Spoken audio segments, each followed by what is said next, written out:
We are in Nazareth. We are in front of the Basilica of Annunciation.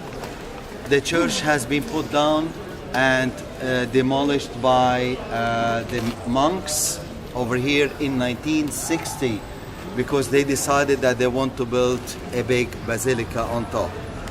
The job has been given to Giovanni Muzio, the Italian young architect, and it has been inaugurated in 1969.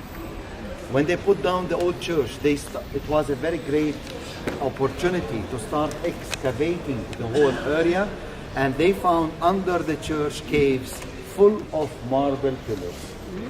We know about these marble pillars in 1183, which they got them from Rome, but nobody knew where these pillars has been disappeared. Why?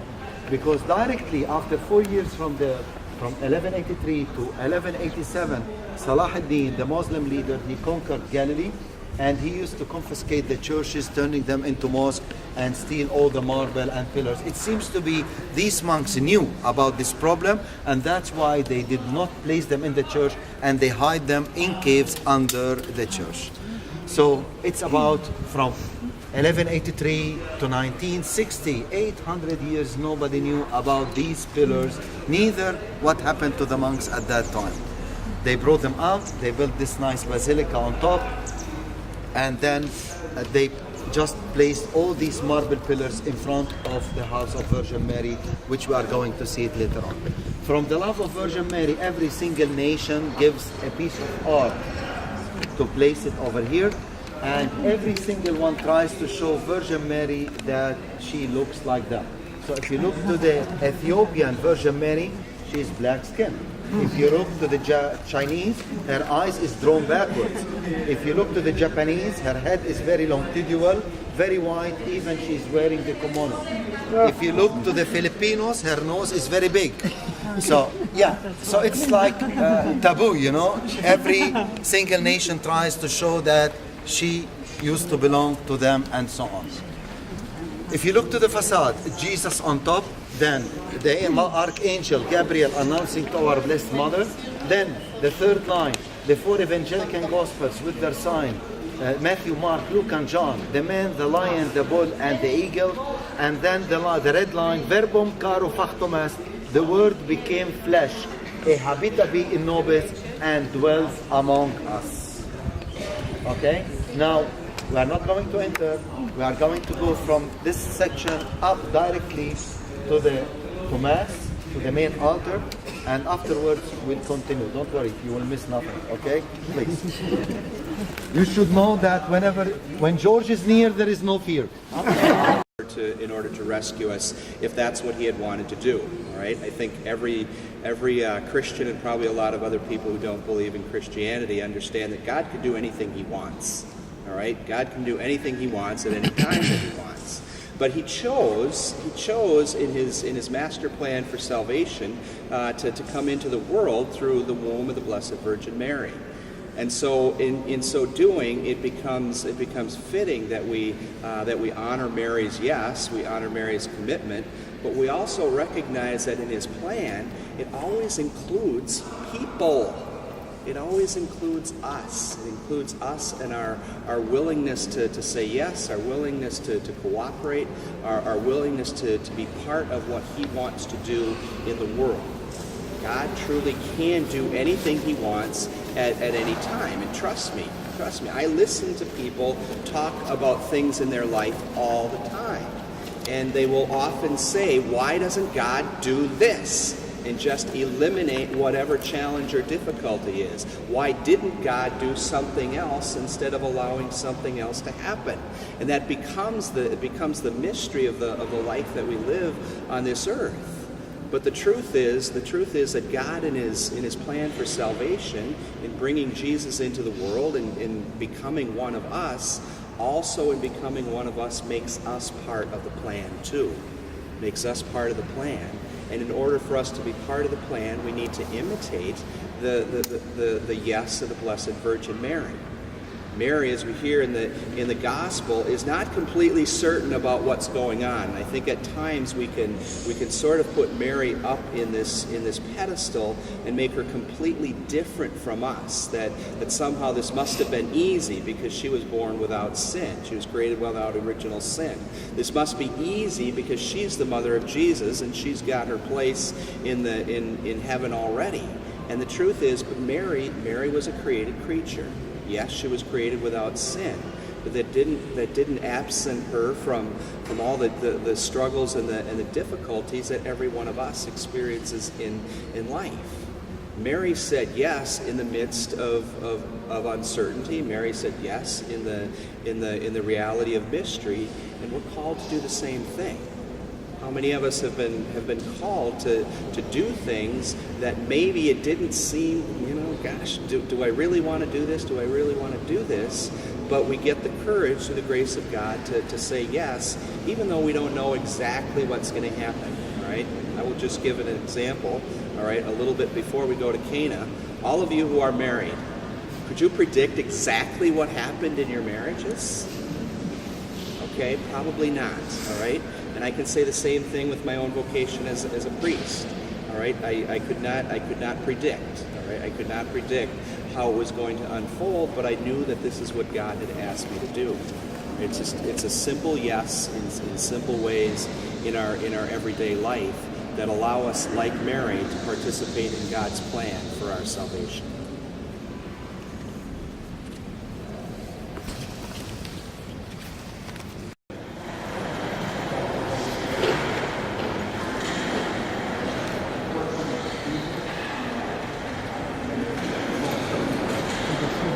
Church of the Annunciation.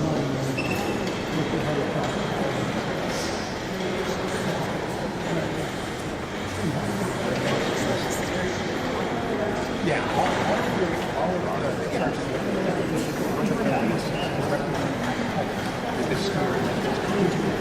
some indicate the spirit even in the center or a representative of it. This one is so much more to Yes.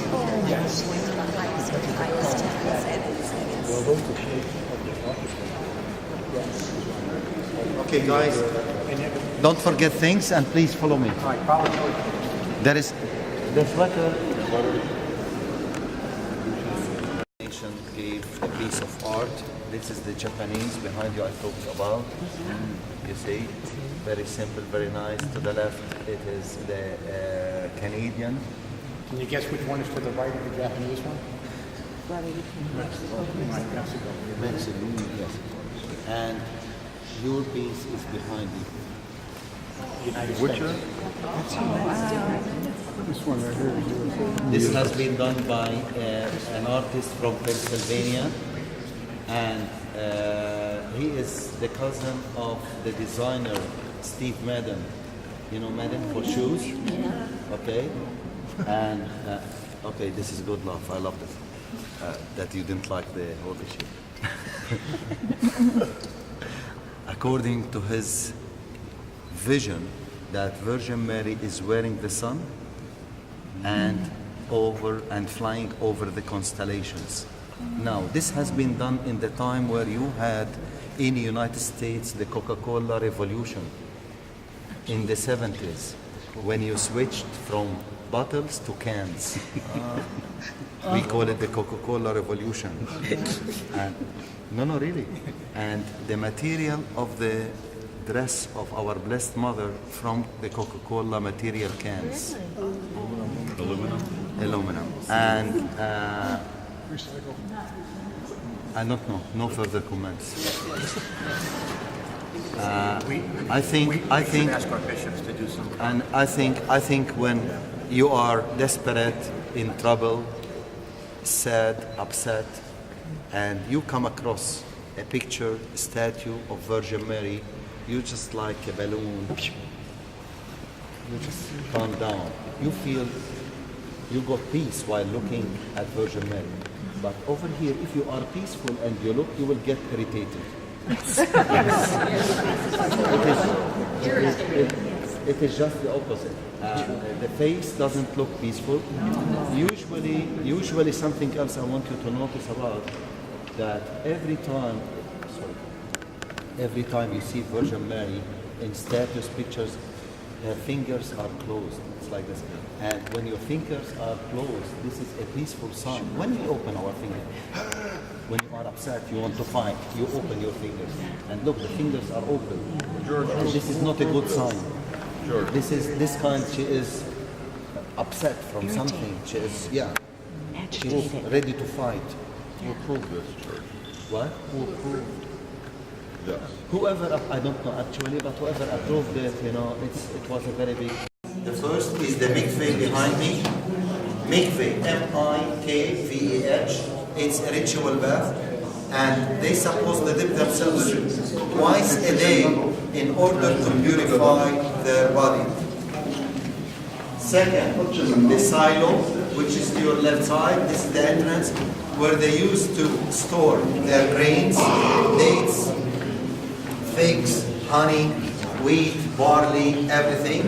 And these people also, they knew that this storage area, it needs also to have good ventilation. So there is the window behind you. Now we can spread a little bit. Okay. The window just behind you, this is the ventilation for the silo. Now the mikveh, let's return back to the mikveh another time. The mikveh is supposed to be close to a cistern, and this cistern is supposed to be filled naturally with rainwater, not with manpower.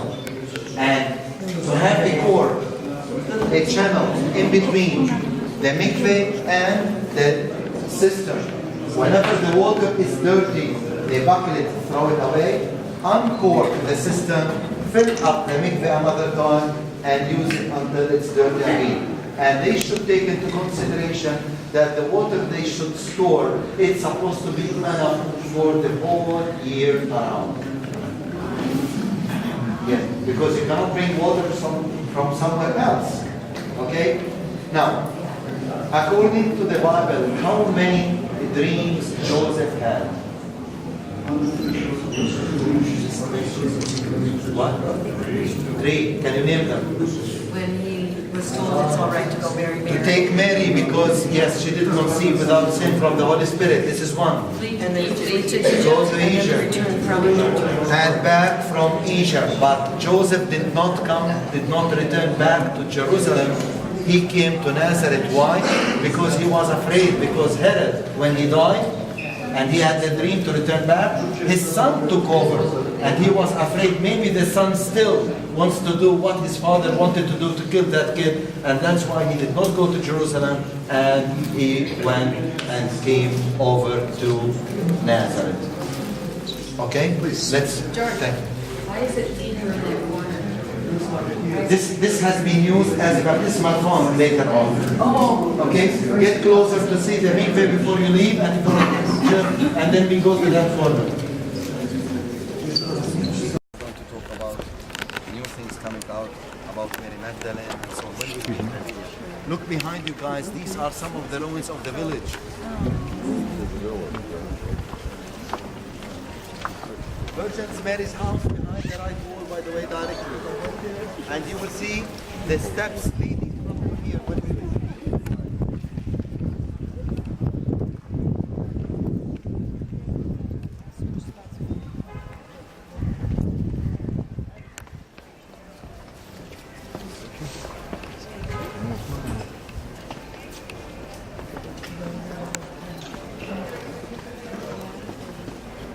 It's Mary's house. It's under the subsistence. Inside there, that's Mary's house. That's what he said.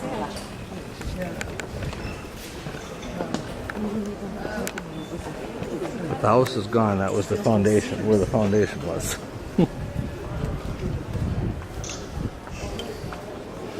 You got to read the story about Mary's house. Right here? No, I don't know. I don't think it's here. Oh, you mean that how they moved it to... Angels moved it. Yes. You got to read it. It's quite the story.